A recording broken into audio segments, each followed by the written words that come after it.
নমস্কাৰ এটি গুৰুত্বপূৰ্ণ প্ৰশ্নৰ উত্তৰ দিবলৈ লৈছোঁ এটো এছাইনমেণ্টৰ হয় ভক্তি সাহিত্যখনৰ পাৰিপাৰ্শ্বিকতামূলক প্ৰশ্ন প্ৰকৃতিৰ ধ্বংসাত্মক ৰূপ আৰু মংগলকামী ৰূপক মানৱ চৰিত্ৰৰ বিভিন্ন দিশৰ লগত তুলনা কৰিব পাৰিনে এই বিষয়ে এটা আলোচনা কৰিবলৈ কৈছে উত্তৰ লিখিব আৰম্ভণি দিব প্ৰকৃতিৰ ধ্বংসাত্মক ৰূপ আৰু মংগলকামী ৰূপক মানৱ চৰিত্ৰৰ বিভিন্ন দিশৰ লগত তুলনা কৰিব পাৰি এইখিনিতে কৈ থৈছে এই উত্তৰটো আপোনালোকে কতো নাপাব মই বনাই লিখিছোঁ প্ৰকৃতিয়ে যেনেকৈ কেতিয়াবা শান্ত সমাহিত সৌন্দৰ্যময় ৰূপেৰে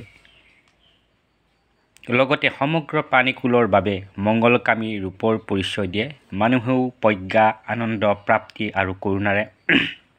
মংগলকামী ৰূপ চৰিত্ৰৰ পৰিচয় দিয়ে কিন্তু কেতিয়াবা যেনেদৰে প্ৰকৃতিয়ে বিপৰ্যয় সৃষ্টিৰে ধ্বংসাত্মক ৰূপ ধাৰণ কৰে মানৱ চৰিত্ৰও খং দুখ হিংসা প্ৰতিহিংসাত পৰি নিজৰ ধ্বংসাত্মক চৰিত্ৰৰ ৰূপ দাঙি ধৰে সাহিত্য জগতত বিভিন্ন ৰূপক প্ৰতীক আদিৰ মাধ্যমেৰে প্ৰকৃতিৰ ধ্বংসাত্মক ৰূপ আৰু মংগলকামী ৰূপক মানৱ চৰিত্ৰৰ বিভিন্ন দিশৰ মাধ্যমেৰে তুলি ধৰা দেখা যায় তলত বিষয়বস্তু সম্পৰ্কে আলোচনা কৰা হ'ল বিষয়বস্তুৰ ওপৰত বিস্তৃত আলোচনা বহু ক্ষেত্ৰত প্ৰকৃতিয়ে মানৱ চৰিত্ৰৰ বিভিন্ন দিশসমূহ প্ৰতিফলিত কৰে এক কথাত প্ৰকৃতিৰ ধ্বংসাত্মক আৰু মংগলকামী ৰূপক মানৱ চৰিত্ৰৰ লগত তুলনা কৰিব পাৰি প্ৰকৃতিয়ে যিদৰে নীৰৱে নিৰলে বহু সৃষ্টি কৰি আমাৰ ধৰণীখন সুন্দৰ সজীৱ কৰি ৰাখে ঠিক তেনেদৰে বহু মানুহে বিশেষকৈ এখন ঘৰৰ মুৰব্বীয়ে নীৰৱে নিৰলে কষ্ট কৰি সৃষ্টি কৰি নিজৰ ঘৰখন সমাজখন সুন্দৰ সজীৱ কৰি ৰাখে প্ৰকৃতিৰ সৌন্দৰ্য অপূৰ্ব লাৱণ্যই যিদৰে মানুহক সুন্দৰ কৰি তোলে মানুহৰ সুন্দৰতা সচেতনতায়ো প্ৰকৃতিক সুন্দৰ কৰি তোলে মানুহ যেনেকৈ কেতিয়াবা আৱেগ হতাশ খং ৰাগ আদিৰ কবলত পৰি হিংসাত্মক হৈ উঠে ঠিক তেনেদৰে প্ৰকৃতিৰ ওপৰত আঘাত পৰিলেও প্ৰকৃতিয়ে হিংসাত্মক ৰূপ গ্ৰহণ কৰে তেতিয়া প্ৰকৃতি ৰুষ্ট হৈ পৰে ভূমিস্খলন বানপানী চুনামি ভূমিকম্প আদিৰ জৰিয়তে প্ৰকৃতিয়ে নিজৰ ওপৰত চলোৱা আক্ৰমণৰ যেন প্ৰতিশোধ লয় প্ৰকৃতিয়ে এনে আচৰণে যেন সকীয়াই দিয়ে যে আনক অনিষ্ট কৰিব বিচাৰিলে নিজেই তাৰ ফল ভুগিব লগা হয়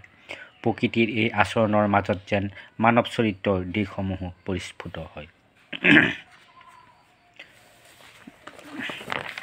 প্ৰকৃতিৰ ধ্বংসাত্মক ৰূপ আৰু মংগলকামী ৰূপক মানৱ চৰিত্ৰৰ বিভিন্ন দিশৰ লগত বিশ্ব সাহিত্যৰ লগতে অসমীয়া সাহিত্যতো পৰিলক্ষিত হয় হোমাৰৰ ইলিয়াড আৰু ওডিচিত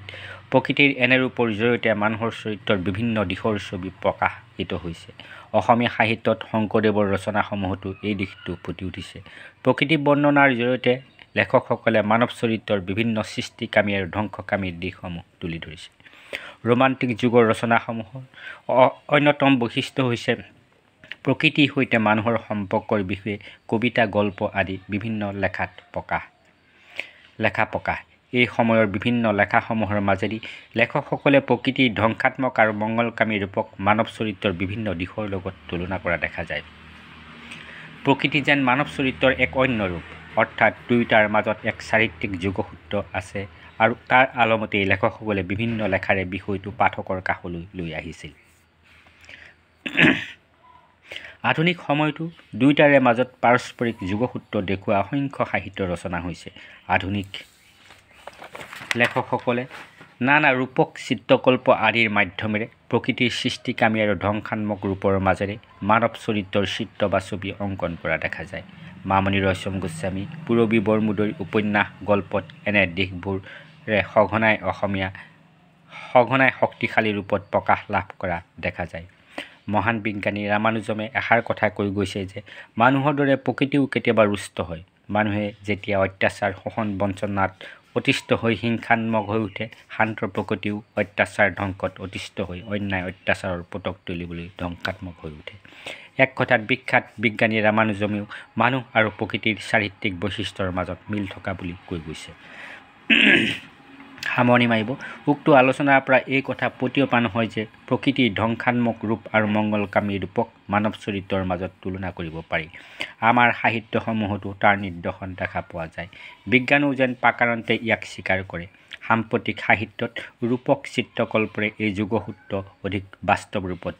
প্ৰতিফলিত হয় এনেদৰে আপোনালোকে লিখিব অতি গুৰুত্বপূৰ্ণ প্ৰশ্ন উত্তৰ এইটো আপোনালোকে অইন ক'তো নাপাব। মই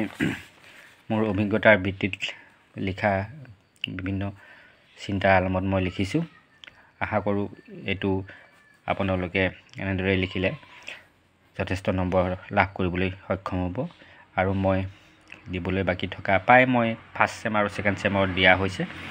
যিকোনো আপোনালোকে যদি বিচাৰি পোৱা নাই, যি দুই এটা আপোনালোকে বিচাৰে মই উত্তৰ দিবলৈ চেষ্টা কৰিম। নতুনকৈ অহাসকলে মোৰ চেনেলটো ছাবস্ক্ৰাইব কৰি ল'ব আৰু লাইক কমেণ্ট কৰি কেনেকুৱা হৈছে জনাই পৰৱৰ্তী ভিডিঅ' দিবলৈ উৎসাহিত কৰিব বুলি আশা ৰাখি আজিলৈ আহোঁ। ধন্যবাদ।